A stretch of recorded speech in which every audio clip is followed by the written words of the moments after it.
حسبي ربي جل الله في قلبي غير الله حسبي ربي جل الله في قلبي لا محمد صلى الله محمد صلى الله لا إله إلا الله حسبي ربي جل الله ما في قلبي غير الله حسبي ربي جل الله ما في قلبي काबे के बदरोदा तुम पे करोड़ों विरोध तैमत शम्सो दुहा तुम पे करोड़ों विरोध काबे के बदरोदा तुम पे करोड़ों विरोध काबे के बदरोदा तुम पे करोड़ों विरोध तैमत शम्सो सुबहा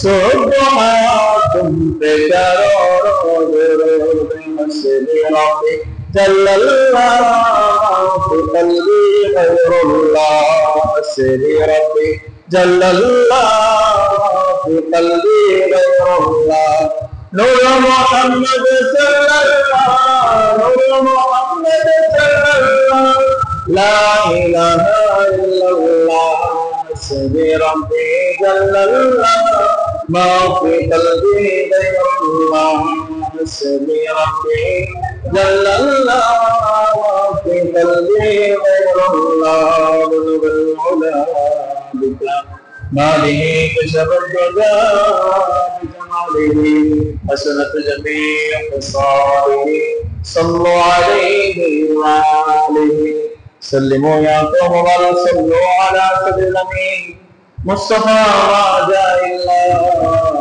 رحمة للعالمين معزز محترم সম্মানিত মুসলমান کرام রব্বে করিমের মহান বারগাহে রব্বুল ইজ্জতের মহান দরবারে অসংখ্য অগণিত শুকর এবং সুজুদ আদায় করছি যে রব্বে করিম মওলাই করিম বড় মায়া করে দয়া করে মেহেরবানি করে আমাদেরকে তার ঘর মসজিদে এসে জুমার নামাজ আদায় করার তৌফিক দিয়েছেন সেই জন্য মহান মুনিবের দরবারে তার উচ্চ কণ্ঠে বলি আলহামদুলিল্লাহ অসংখ্য অগণিত দরুদ ও সালাম সরওয়ারে কায়নাত সৈয়দুল মুরসালিন ইমামুল আম্বিয়া হায়াতুন নবী জিন্দা নবী নূর নবীজির নূরানি কদম মুবারকে আল্লাহর হাবিব যেন আমাদের পক্ষ থেকে গোলামানা আছে যেন দরুদ ও সালামের নজরানা কবুল আর মঞ্জুর করেন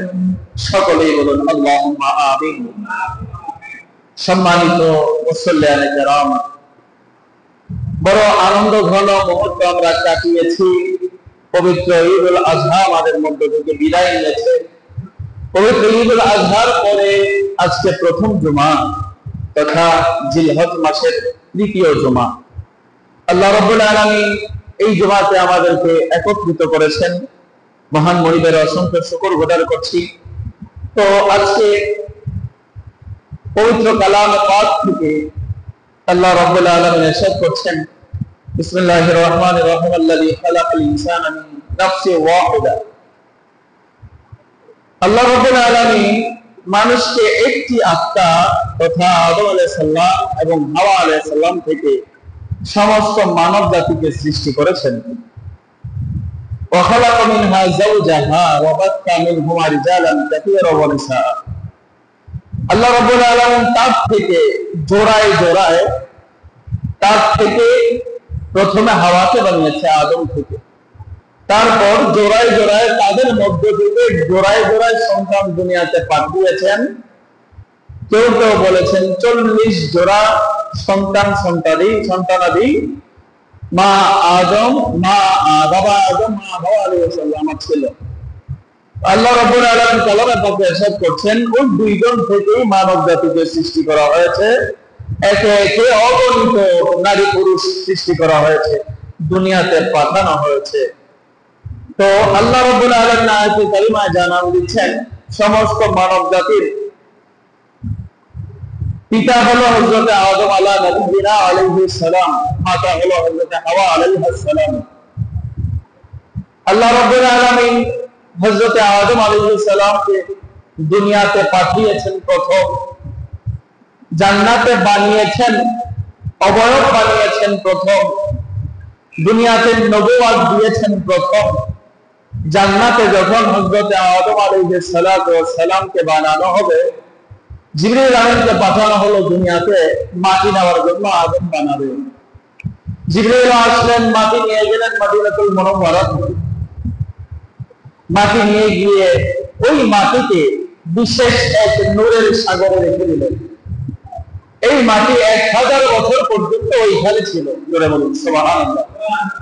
আদমকে যে মাটি দ্বারা বানানো হবে, ওই মাটিটা নূরের সংস্পর্শে থাকতে থাকতে ওই মাটি আর মাটি রইল না, মাটি আর নূর হয়ে গিয়েছে। জোরে বলুন সুবহানাল্লাহ। আপনারা দেখবেন একটা কথাও আছে, কোন কিছুর সংস্পর্শে যদি বছরের পর বছর, বছরের পর বছর কেউ যদি থাকে, কোন জিনিস যদি থাকে, ওই জিনিসটা তার রূপ ধারণ করে। এখানে একটা উর্দু শেরি টানা যায় যে निगाहे वली में ये तासीर देखी, बदलती हजारों तकदीर देखी।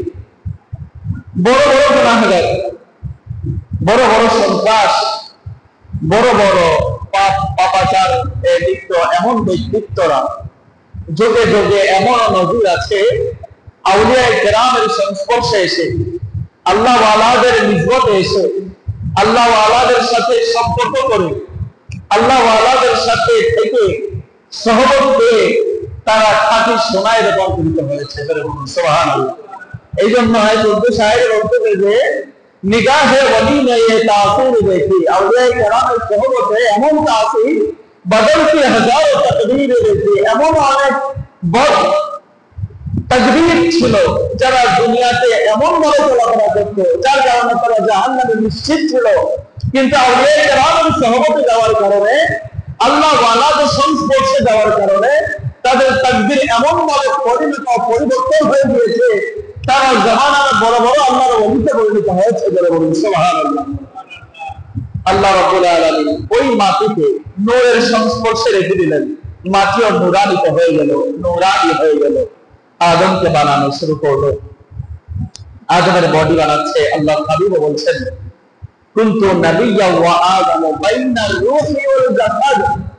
আদম যখন তার বডি যখন বানানো হলো, তার রূহ যখন বডিতে এখনো দেওয়া হয় নাই, তখন আমি নবুয়তের সূর্য হিসেবে চমকাচ্ছি। বলে বলুন সুবহানাল্লাহ।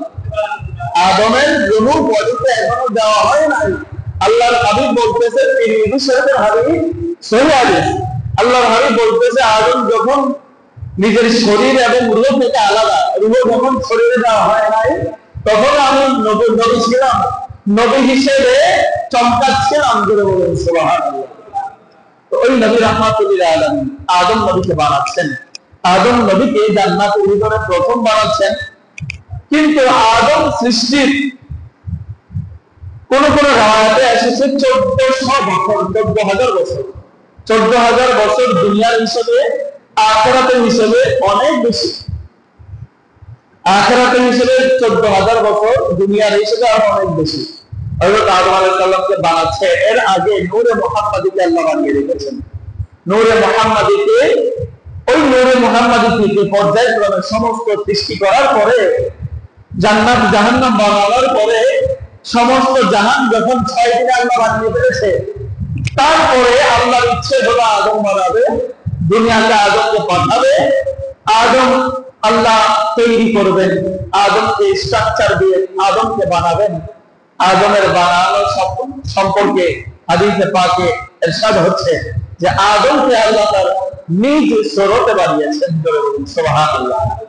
এখানে নিজ সুরতের অনেক ব্যাখ্যা আছে, ওই দিকে না যাই, এই দিকে ইনশাআল্লাহ আরেকদিন বলবো। ওইটা সহিহ হাদিস, বুখারী শরীফের হাদিস, সালাম অধ্যায়ের প্রথম হাদিস।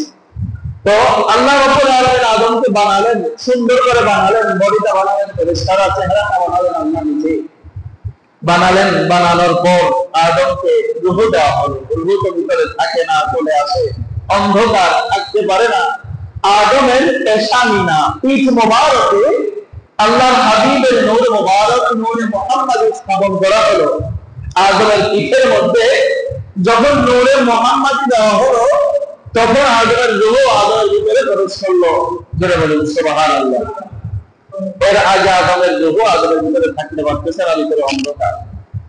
তো আদমের রূহ যখন ভিতরে স্থাপন করা হলো, সমস্ত ফেরেশতাদেরকে আল্লাহ রাব্বুল আলামিন আদেশ করলেন, ও আমার ফেরেশতারা, তোমরা আদমকে সিজদা করো, আদমকে সিজদা করো। হাকিকতে আদম নয়, নূরে মুহাম্মদকে সিজদা হচ্ছে। আদম তো সামান্য একজন নবী, আদমকে সিজদা করার মতো কিছু নাই। আল্লাহ রাব্বুল আলামিন আদমের ভিতরে তার হাবিবে কিবরিয়ার নূর স্থাপন করেছেন। এই জন্য আল্লাহ রাব্বুল আলামিন আদমকে ফেরেশতাদের সামনে দাঁড় করাচ্ছেন, ও আদম, তোমাকে সিজদা করার জন্য ফেরেশতাদেরকে অর্ডার দিয়েছি, কেননা আদম তোমাকে সমস্ত জাহানের যত জিনিস আছে সমস্ত কিছুর নাম শিক্ষা দেওয়া হয়েছে বলে বলছি। সুবহানাল্লাহ। ফেরেশতাদেরকে জিজ্ঞাসা করা হলো, ও ফেরেশতারা, এগুলোর নাম কি? ফেরেশতারা বলে, আল্লাহ আপনি ভালো জানেন, আমরা জানি না, আমাদেরকে যা শিখিয়েছেন। সুবহানাকা লা ইলমা লানা ইল্লা মা আল্লামতানা। এই আয়াত দ্বারা আল্লাহ ফেরেশতারা আল্লাহকে উত্তর দিচ্ছে, ও আল্লাহ, আপনি আমাদেরকে যা শিখিয়েছেন তাই আমরা জানি, কিন্তু আমাদেরকে যা শেখানো হয় না তা আমরা জানি না। কিন্তু আদমকে জিজ্ঞাসা করা হলো পরবর্তীতে, ও আদম বলো তো এটার নাম কি? আদম নাম বলে দিতে পারতেছে।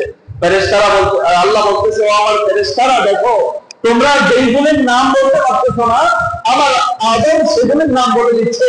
এই জন্য আদম তোমাদের থেকে উত্তম, তোমরা আদমকে সিজদা করো। বলে বলুন সুবহানাল্লাহ।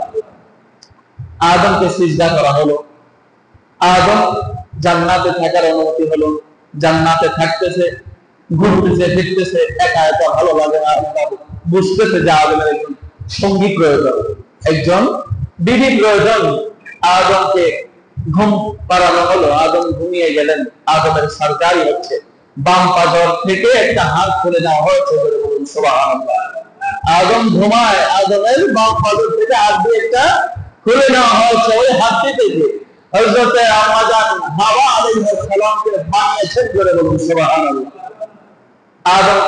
আদম ঘুমাচ্ছে, হাওয়াকে বানাচ্ছে। হাওয়াকে বানানো যখন কমপ্লিট হয়ে গেল, পরিপূর্ণ হয়ে গেল, আদম ঘুম থেকে জেগে উঠলো।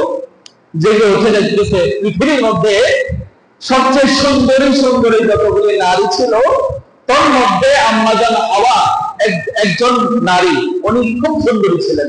আল্লাহ ওনাকে খুব রূপ দিয়েছিলেন, সুন্দর করে বানিয়েছিলেন। এত সুন্দর রমণীকে যখন হযরত আদম দেখতেছেন ঘুম থেকে উঠে এই সুন্দর রমণী দেখে নিজেকে আর কন্ট্রোল করতে পারতেছে না, সাথে সাথে লক্ষ্য গেছে। ফেরেশতারা থামাই দিছে, ও আদম থামো, এখনো ধরার সময় আসে নাই, এখনো ছুটে পারবা না। ছোঁয়ার আগে তোমার কিছু কাজ আছে। হাওয়াকে তোমার জন্য হালাল করতে হবে। জোরে বলুন সুবহানাল্লাহ। হাওয়াকে তোমার জন্য হালাল করতে হবে, মোহরানা আদায় করো। জোরে বলুন সুবহানাল্লাহ।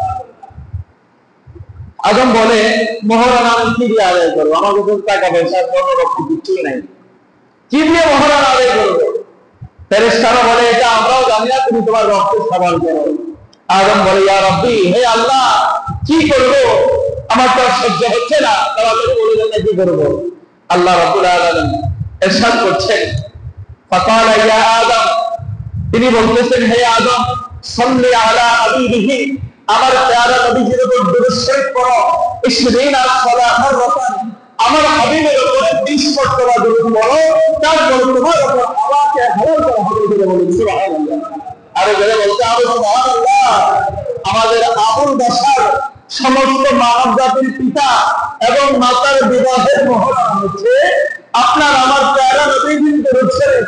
আল্লাহ বলতেছেন, সাল্লি আলা হাবিবিহি, ও আদম, আমার হাবিবের উপরে তুমি দুরূদ শরীফ পড়ো, হাওয়া তোমার জন্য জায়েজ হয়ে যাবে, হালাল হয়ে যাবে। বলে বলুন সুবহানাল্লাহ।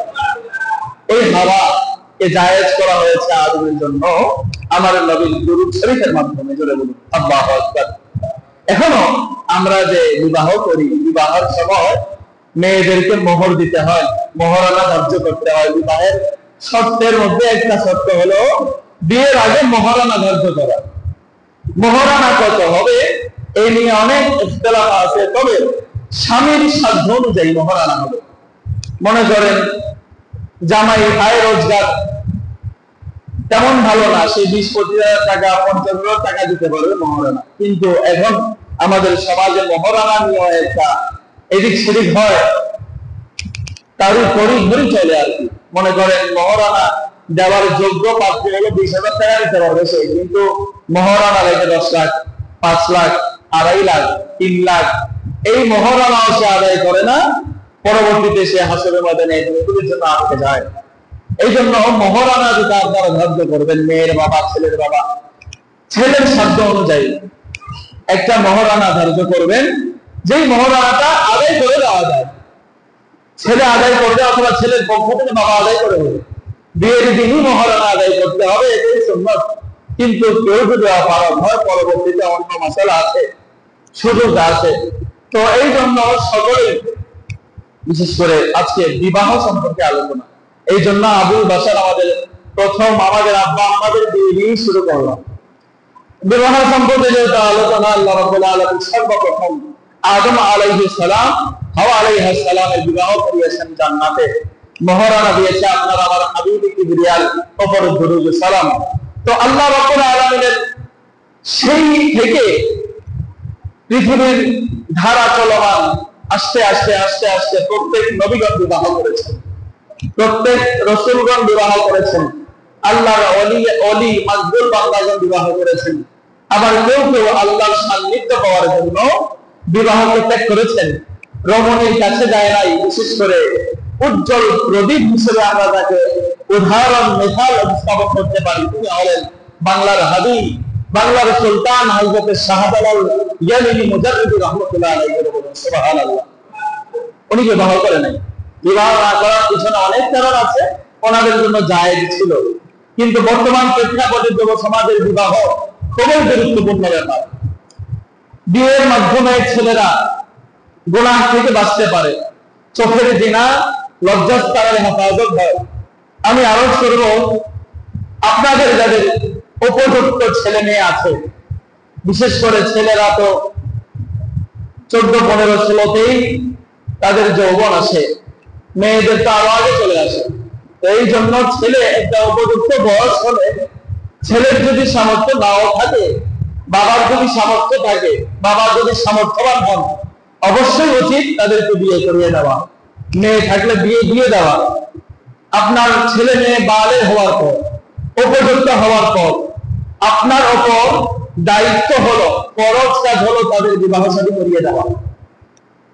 তাদের বিবাহ শাদী করার আগে তারা যদি কোনো গুনাহে লিপ্ত হয়, তারা যদি কোনো ব্যভিচারে লিপ্ত হয়, জিনায় লিপ্ত হয়, তার গুনাহে একটা পার্সেন্টেজ পিতামাতার আমলনামাতে সংযুক্ত হয়। এই জন্য যেই পিতামাতারা সতর্কবান, তারা ছেলে মেয়েদেরকে তাড়াতাড়ি বিয়ে দেওয়ার জন্য প্রস্তুতি গ্রহণ করে। আমি আপনাদেরকে বলবো, ছেলে মেয়ের গুনাহের জন্য নিজের গুনাহের খাতা ভারী করবেন না। যাদের সামর্থ্য আছে, ছেলে পড়ালেখা করতেছে, করুক না। আপনার কাছে 50,000 টাকা আছে না, 50,000 টাকা খরচ করে ছোটখাটো করে একটা বিয়ে পড়াইয়া দেন কোনোভাবে। চলো, পরবর্তীতে যখন ছেলে কামাই রোজগার করবে, তখন না অনুষ্ঠান করলেন, একটু খরচ করলেন, অলিমা অনুষ্ঠান করলেন। কিন্তু বর্তমানে আমাদের সমাজে জিনা করা যত সহজ, বিয়ে করা তত সহজ নয়। ছেলেরা অবাধে প্রেম করতেছে, কোনো সমস্যা নাই, পিতা মাতাও এটাকে সাধারণভাবে নিচ্ছে। কিন্তু একটা বিয়ের কথা বলে দেখুন না, ছেলের বয়স 20 বছর, প্রেম করতেছে, সমস্যা নাই, কিন্তু ছেলে যখন ঘরে বিয়ের কথা বলবে, মা বাবার মাথায় রক্ত হতে যাবে যে তুই কি করো, নিজের ভাই দাঁড়া, আগে কিসের বিয়ে, এখনো এই দুধ থেকে মুখ ফেলে নাই, এখনই বিয়ের কথা বলো। আসলে ছেলে তো বিয়ের জন্য উপযুক্ত হয়ে গেছে, মা বাবার কাছে মনে হয় ছেলে আমার এখনো ছোট রয়েছে, কিন্তু ছেলে তো আর ছোট নাই। এই জন্য মা বাবা যারা আছেন, আপনাদের যাদের মোটামুটি লেভেলের সামর্থ্য আছে, একটা মেয়ে এসে আপনার দরবার, আপনার ঘরে স্বর্ণ খাবে না, মেয়ে এসে কয়েকটা ভাতই খাবে। একটা মেয়ে যেগুলো ফ্যামিলিতে স্বাচ্ছন্দ্যে খেতে পারবে, একটা মেয়েকে খাওয়ানোর জন্য আলাদা 50,000 টাকা ইনকাম করা লাগে না। তো বাবা মা যারা আছেন, পিতা, আপনাদের ছেলে সন্তান সন্ততি যারা উপযুক্ত আছে, তাদেরকে বিয়ে করিয়ে দেন। তাদের জন্য বিয়েটা সহজ করে দেন। সমাজ থেকে জানা বিচার কমে যাবে, সমাজ থেকে ইফতিজিং কমে যাবে, সমাজ থেকে ধর্ষণ কমে যাবে। আগলি বিয়েতে দুইটা লাভ, যুবকদের গুনাহ কমে যাবে, চোখের হেফাজত হবে, রাস্তাঘাটে মা বোনেরা নিরাপদে চলাফেরা করতে পারবে।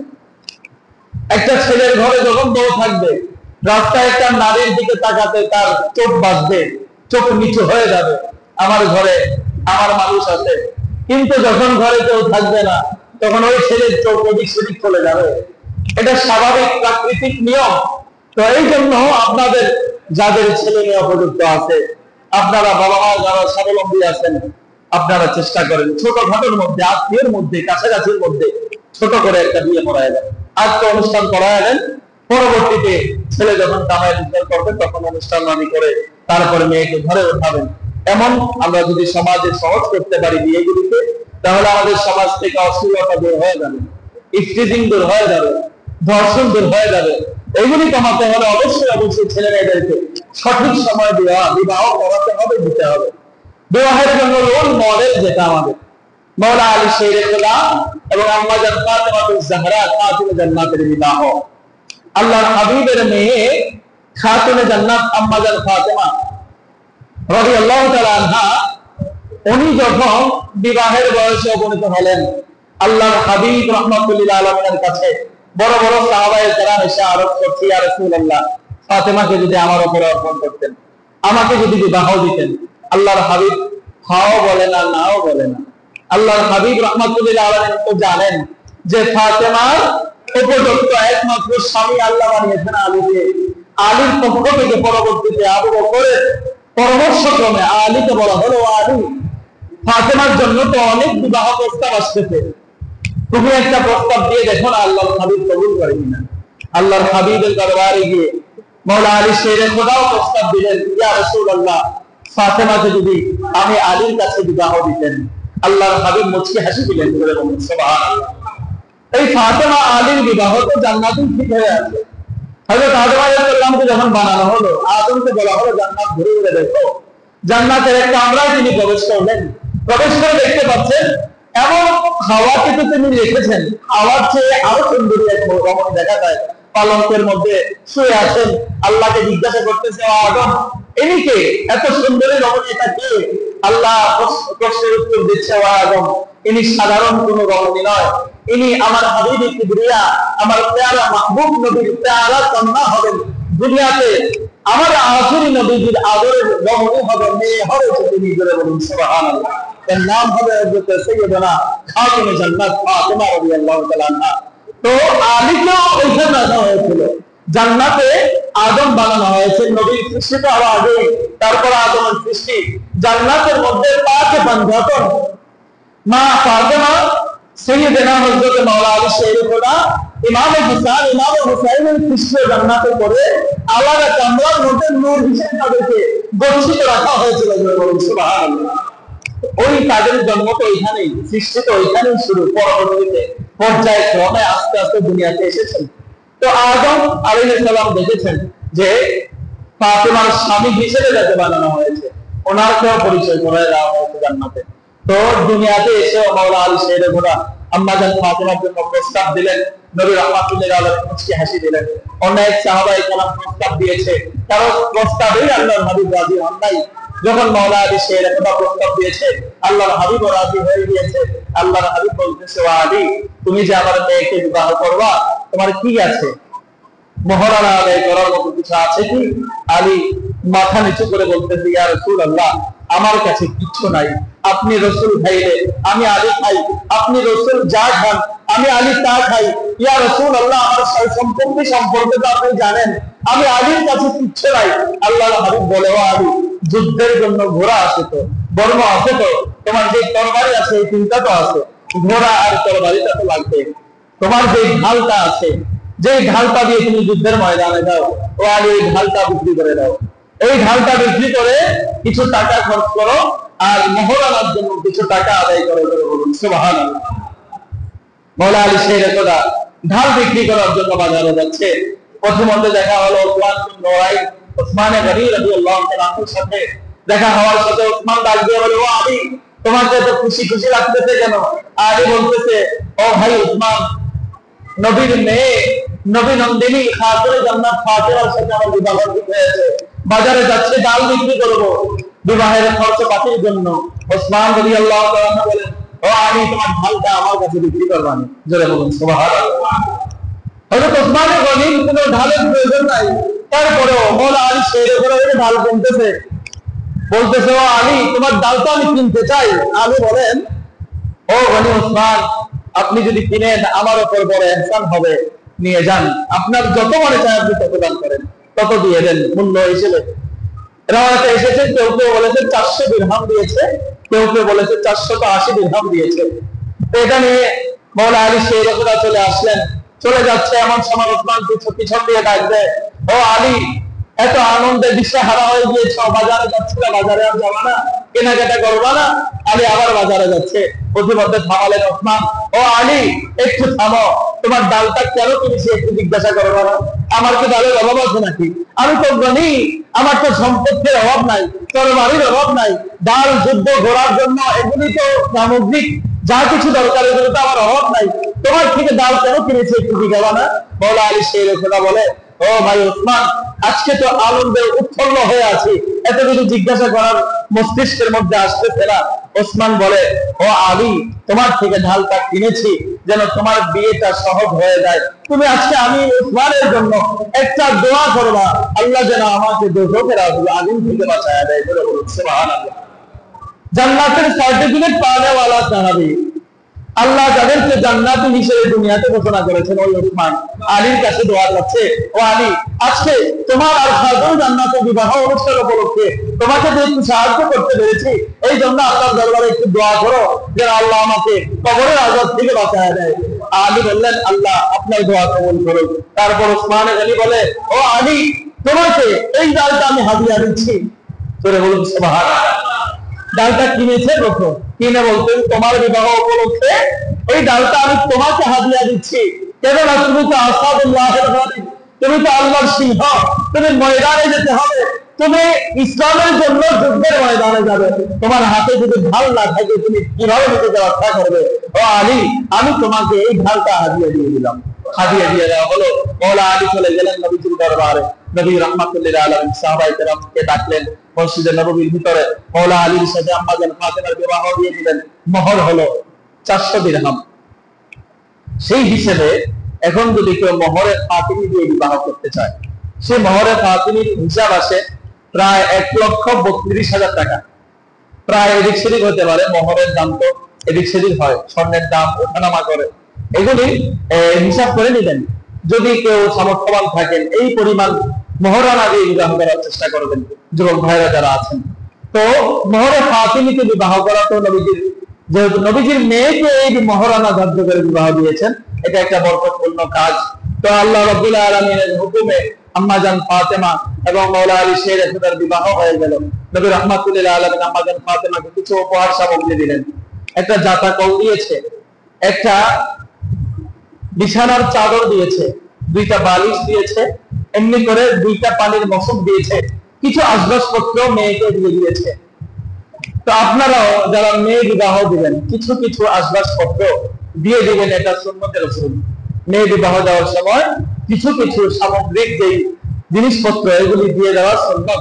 কিন্তু যারা চেয়ে নেয়, যৌতুক নেয়, তাদের কাছে মেয়েও দিবেন না, কিছু দিবেন না। যৌতুক ইসলাম হারাম করেছে। শ্বশুর বাড়ি থেকে কোন যুবক 1 টাকা 1 টাকা করে চেয়ে আনতে পারবে।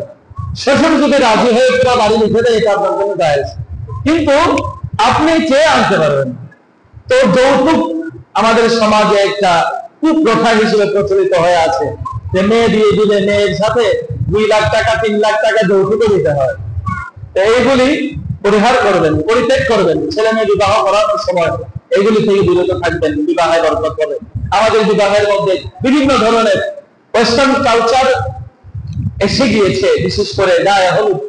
গায়ে হলুদ নামে বিবাহের মধ্যে কোনো অনুষ্ঠান নাই। যেগুলি করে এগুলি সবই বেহায়াপনা এবং হারাম। গায়ে হলুদ করতে গিয়ে ছেলে মেয়েরা এক ধরনের কাপড় পরে একসাথে নাচানাচি করে সারা রাত ব্যাকসিট বাজে, এগুলি সম্পূর্ণ হারাম। ইসলামের সাথে এগুলির কোনো সম্পর্ক নাই। এগুলি হিন্দুয়ানা কালচার, এগুলি ওয়েস্টার্ন কালচার, এগুলি মুসলমানের কালচার নয়। ছেলে বিবাহের দিন হাতে মেহেদি পড়তে পারবে না। ছেলের জন্য বিবাহে যে কোনো দিনই ছেলেদের জন্য মেহেদি পরা হারাম, কিন্তু ছেলে বিয়ের আগের দিন দেখা যায় হাতের মধ্যে বিভিন্ন নকশা এঁকে, বিভিন্ন রং বেরঙের নকশা এঁকে মেহেদি দিয়ে হাত সজ্জিত করে। মেহেদি মহিলাদের জন্য, মেহেদি দিবে মেয়েরা। মেয়েদেরকে মেহেদি দেওয়ার জন্য আল্লাহর হাবিব আদেশ করেছেন যে মেয়েরা তোমরা হাত খালি রাখবে না, হাতের মধ্যে মেহেদি দিয়ে রাখবে। মেয়েরা হাতে মেহেদি দিয়ে রাখবে, এটা হলো সুন্নাত, নবীজির আদেশ। আর ছেলেরা হাতে মেহেদি দিবে না, এটাই হলো উত্তম। মেহেদি দেওয়া হলো হারাম ছেলেদের জন্য। এই জন্য বিবাহের ক্ষেত্রে যেই জিনিসগুলি ইসলাম হারাম করেছে এগুলি বেছে বেছে চলার চেষ্টা করবেন। ছেলেরা হাতে মেহেদি দেওয়ার দরকার নাই। ছেলেকে ভাবিরা ছেলে করে নিয়ে গোসল দেওয়ানোর কোনো দরকার নাই। ছেলের পা আছে, সে নিজে গোসলখানায় গিয়ে গোসল দিতে পারবে। কিন্তু আমাদের সমাজে কি করে, বিয়ের দিন ভাবিরা নিয়ে, খালা, তারপরে বিভিন্ন ধরনের মহিলারা নিয়ে ছেলেকে গোসল দেওয়ার, এটা তো সম্পূর্ণ হারাম কাজ। গোসল দেবে ছেলেটা, ছেলে গোসল দেবে, মেয়েটা মেয়ে দেবে। মেয়েকে যদি কোনো ভাবিরা গোসল দিতে চায় সেটা আলাদা ব্যাপার, কিন্তু ছেলেদেরকে তো কোনো ভাবিরা গোসল দিতে পারে না। ছেলেদের তা হায়া থাকা উচিত। একটা ছেলে হায়াবান হয়, লজ্জাশীল হলে কিভাবে তাকে গিয়ে ভাবি গোসল দেওয়া। আল্লাহ আমাদের সকলকে এই অনুষ্ঠানিক কাজ থেকে হেফাজত করুন। সকলে বিবাহকে সুন্নতি তরিকায় করার তৌফিক দান করুন। আল্লাহ আমাদের সমাজে যারা যুবক রয়েছে তাদের উপর বিবাহ করা সহজ করে দিক। আর বাবা যারা আছেন অতিসত্বর আপনাদের সন্তানদেরকে বিবাহ করিয়ে দিবেন। বিবাহ করিয়ে দিলে আপনাদের সন্তানেরা গুনাহ থেকে বাঁচতে পারবে। আর যেই যুবকদের বিবাহ করার সামর্থ্য নাই, পারিবারিক ভাবে সামর্থ্য নাই, তারা রোজা রাখবেন। আল্লাহর হাবিব আদেশ করেছে যেই যুবকেরা সামর্থ্যবান তারা বিবাহ করো, আর যারা সামর্থ্যবান নয় তারা রোজা রাখো। যৌবনে পদার্পণ হওয়ার পর তোমরা যৌবনকে সংযত করার জন্য, লজ্জাস্থানকে সংবরণ করে রাখার জন্য তোমরা রোজা রাখো। রোজা রাখলে যৌন চাহিদা কমে। এই জন্য আল্লাহর হাবিব আদেশ দিয়েছেন যাদের বিবাহের সামর্থ্য নাই তারা যেন রোজা রাখে। আল্লাহ আমাদের সকলকে কবুল আর মঞ্জুর করুক। যারা বিবাহের উপযুক্ত আছে তাদের বিবাহের সুন্দর সৌরভ বন্দোবস্ত করে দিক। সকলে বলুন আল্লাহুম্মা আমিন। ওয়া মা আলাইনা ইল্লাল বালাগ। অনেকগুলো হাদিস কোট করেছিলাম, এগুলি বলার সুযোগ পাইলে অনলাইনে ইনশাআল্লাহ এই হাদিসগুলো আপনাদেরকে শোনানোর চেষ্টা করব।